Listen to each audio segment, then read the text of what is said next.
ეთერში ნათიაგისმით.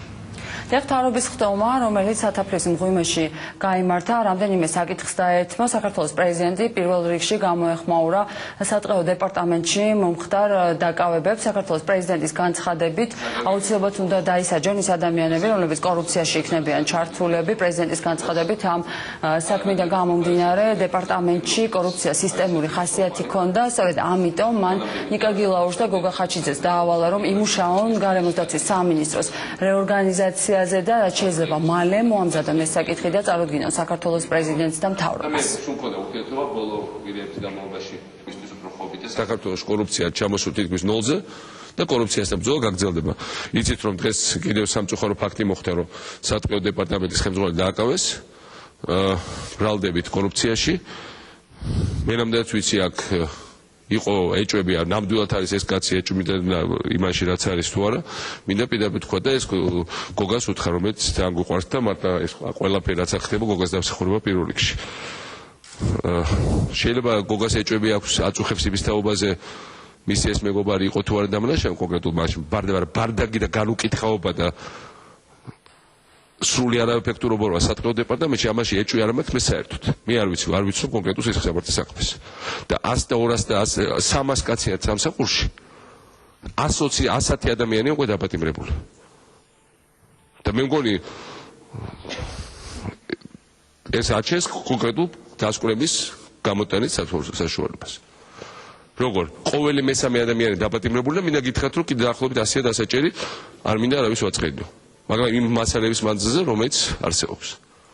და ყველა მიცის საქართველოში ბოლო ადგილი სადაც ვერაფრით ვერ დავამყარეთ წესრიგი თავიდან დავამყარეთ პოლიციაში. საბაჟოში არ გაგვიწია ვერ დავამყარეთ. მაიხლა ეს გეზი და ყველაფერი და ამნიშნულოვანია და გავხდა გარღვევა. ერთ-ერთი ადგილი სადაც ვერ ვამყარებ წესრიგს ქრონიკულად არის დღე. და როცა ლაპარაკია 30-40 ლარზე ქთამის ეს იმას კი არ მეტყველებს რომ პატარა კორუფცია, ეს მეტყველებს რომ სისტემური კორუფცია ყველა არის ჩართული. როცა არ უკანკალებს ხელი რომ 50 და 100 ლარზე გაისვაროს, ხო ესეა? და მე მაგალითად მეორე ინფორმაცია მომიდეთ კონკრეტულად ამ ადამიანზე. რომ ვიღაცას უთხრა რომ დღეში არ შემოგიშვებ თუ ჩემ ნაცისავის ფირმას არ გააკეთებია ესა და ასე შემდეგ. ეს ინფორმაცია არ და საქართველოს პატარა ქვეყანაა. და ძალიან ბევრი ტყუილები ცელდება განსაკუთრებით ზოგიერთ მატყუარა გაიშთა ტელევიზიაში, მაგრამ ხალხმა სიმართლე როგორც წესი იცი ტელევიზიის და გაზეთების გარეშე. ამიტომ მე მინდა რომ საერთოდ რეორგანიზაცია ამ სამინისტროში მოხდეს. სამინისტროში არის აშკარად პრობლემა განსაკუთრებით სატყეო დეპარტამენტთან, ხა არის ჩვენი დაწესებული როგორც დაცული ტერიტორიების დეპარტამენტი და სხვა სამსახურები. მე ვნახე ამ სამინისტროში ვიყავი და ბევრი კარგი თანამშრომელი მუშაობს, მაგრამ არის სრულიად უიმედო სფეროები. ამიტომ მე მიგთხოვთ რომ სამინისტროს რეორგანიზაცია კითხი წარმომიდგინოთ, არის გადაფარვები რამდენიმე სამინისტროს სფეროების. კითხი უნდა ჩამოყალიბდეს შეუძლებელი მომგებიან ბიზნესად, მაგრამ კარგად კონტროლირებად ბიზნესად. უკონტროლებას შეიძლება არ დაუშვებთ. უკონტროლება ეს არის სისუსტის და ჭკუასუსტობის ნიშანი. და ბიზნესი უნდა იყოს, რომელიც რეალურად არჩევს ქვეყანას მეტყევებს და მუშაობს ხალხზე. მე მითო გადაფრენილი მაქვს თელი შვედეთი, მაგა შვეცია. პირდაპირ ზემოდან ჩანს როგორ მუშაობს სატყეო დეპარტამენტი. ზოგადად არის გაჩეხილი დღე, ზოგადად ახალი გაზრდილი, ზოგადად დიდი ხნის გაზრდილი და ამას სახელმწიფო მკაცრად არეგულირებს. არ დაიჯეროთ რომ სადმე ვინმე შეიძლება რამე არ არეგულიროს. ესე რამე რეგულირდება ძვირფასო გოგა.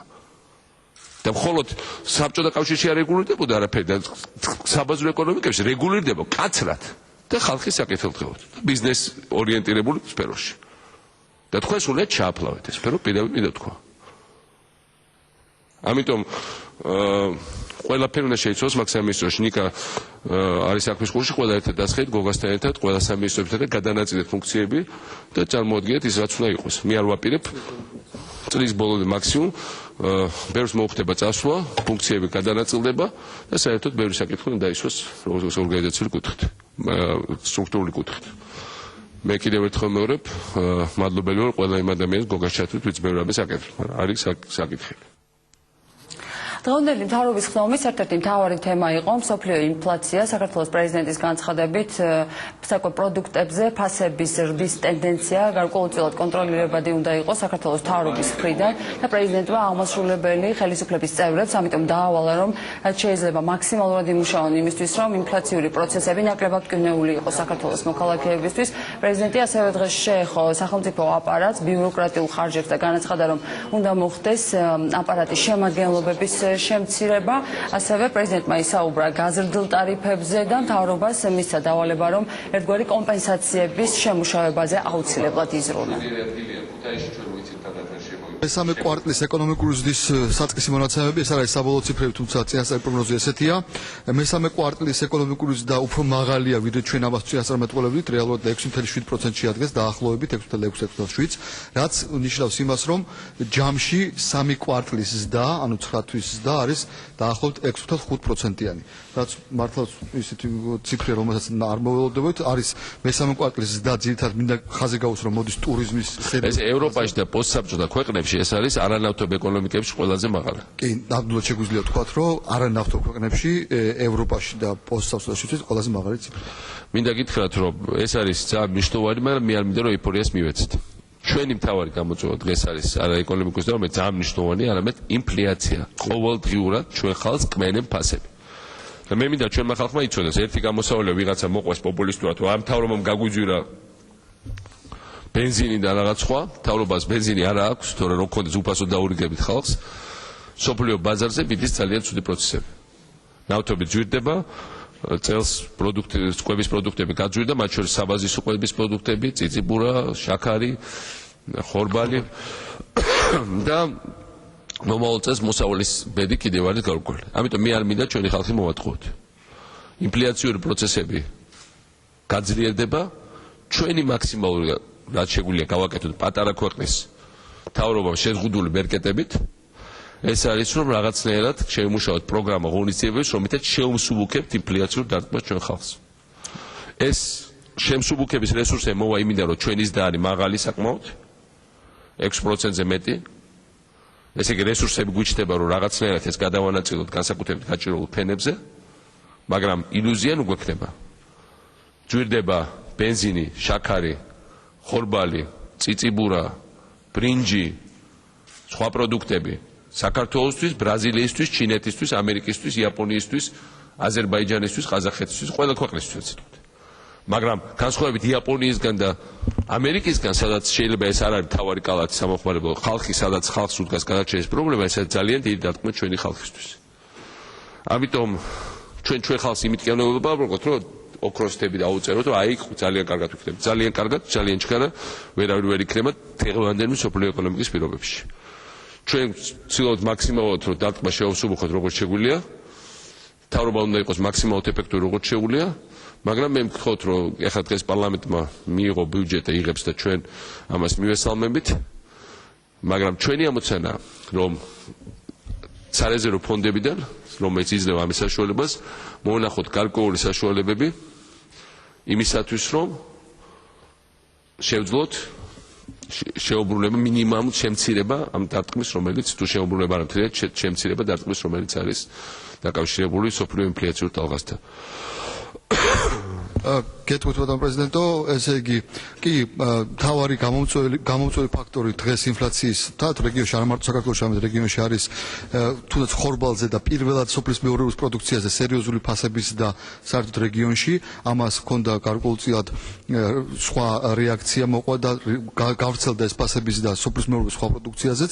ჩვენ არსებული ბიუჯეტში, რომელიც მტკიცდება დღეს, რომელიც დღეს დამტკიცდა, ჩადებული გვაქვს გარკვეული პროგრამები და მე მინდა ბაკურს თქვა, რომ ორი სიტყვით ეს პროგრამები თქვას, ამ პროგრამის შესახებ თქვას და გარდა ამისა ჩვენ გვაქვს სარეზერვო ფონდები გათვალისწინებული, რომლითაც ჩვენ მაქსიმუმ 10 დღეში მოგახსენებთ დამატებით რა პროგრამა შეგვიძლია შევიმუშაოთ, რომ შევსუბუქოთ განსაკუთრებულ გაჭირებულ მოსახლეობას აი ეს ფასების ზრდის პრობლემა. ბაკურ ორი სიტყვით რო თქვა ბიუჯეტის კი ბატონო მოგახსენებთ, პირველ რიგში მინდა აღვნიშნო ის პროგრამა, რომელიც უკვე განხორციელდა პრაქტიკულად საშემოდგომო სამუშაოების დროს, როგორც იცით, დაიწყეს ამერიკული ხორბალი, რომელიც ნაწილობრივ მოაგვარებს ფასებისგან გამოწვეულ პრობლემას და როგორც მინიმუმ შეამცირებს იმ წონას ესე ვთქვათ ფასების დის რაც არის დღეს ხორბალზე და რაც არის მოლოდინი მომავალი წლისთვის შესაბამისად ხორბლის ნაწილში ჩვენ გვექნება როგორც თვითმსახურების კოეფიციენტის ზრდა მომავალი წლისთვის ასევე გვექნება საშუალება რომ უკვე 2012 წლისთვის პრაქტიკულად უზრუნველყოთ ჩვენი მოხმარების 35%, რაც არის მართლაც ძალიან მნიშვნელოვანი როგორც ინფლაციური კუთხით ასევე რა თქმა უნდა ფასების სტაბილიზაციის კუთხით წლის განმავლობაში რომ არ ქონდეს პიკური ფასები სხვადასხვა მოთხოვნების გაზრდის შემთხვევაში. გარდა ამისა იცით რომ ვახორციელებთ სიმინდის პროგრამას რომლის განხორციელებაც დაიწყება თებერვლის თვეში რაც ასევე მოგცემს საშუალებას რომ მარსული კულტურები მარსული უკვე საექსპორტო პროდუქციად ვაქციოთ საქართველოსთვის ერთის ხუთი ჩავანაცვლოთ 25%-იან იმპორტს რომელიც გვაქვს ამ კონკრეტულ კულტურაში ასევე მიცემს საშუალებას მეცხოველეობის და მეფრინველების სექტორს რომ უფრო ხელმისაწვდომი გახდება ეს პროდუქტი მათთვის და რა თქმა უნდა ეს არის საუკეთესო საექსპორტო პროდუქტი დღეს. ბაკურა რა პროექტების ახსენა რეალურად ეს პროექტები მთელი წლის განმავლობაში გავრცელდება. ჩვენ უახლოს ერთ კვირაში შევიმუშავებთ პროგრამას, რომელიც იანვარ-თებერვალში შეგვეძლება უკვე განვახორციელოთ. მოგეთ ჩვენ ეს პროგრამა უნდა წარმოვადგინოთ, ხა სასწაულებს ვერ მოვახდენთ, მაგრამ უნდა გვესმოდეს, რომ ყველაზე უფრო დაუცველ ფენას, მაგრამ საერთოდ ყველა ფენას კმენს ეს ფასები. ამიტომ სოფლად პროდუქციის მეტი წარმოება რაც იშავს რომ მეტი ფასები და ხალხი მინიმუმ მეტ შემოსავალს მიიღებს უკვე კარგია და ქალაქში სადაც ხო განსაკუთრებით მაღალი უმუშევრობა ჩვენ უნდა შევძლოთ რაღაც სახის თქვა ტარიფებზე მაგალითად რაღაც პროგრამის შემუშავება ნახოთ ეს უკვე თქვენი სფერო არ არის ქალაქის ყველა თავისას მაგრამ ეს უნდა ნახოთ ტარიფებზე რა შეიძლება ვქნათ რომ სხვა ჩვენ ტარიფებს რა თქმა უნდა ვერ შევამცირებთ იმიტომ რომ ეს კლად კომერციულია მაგრამ რაღაც სახის კომპენსაცია შეიძლება აქვს ფიქრი განსაკუთრებით ზაფხულის თვეებში კიდეც სხვა სოციალურ დაუცველ ადამიანებზე რაღაც მიმართული დახმარების ეს ძალიან მნიშვნელოვანი საკითხი და ნუ მუშაობა ეფექტურობის ამაღლება ყოველი სამინისტროების თქვენ იცით რომ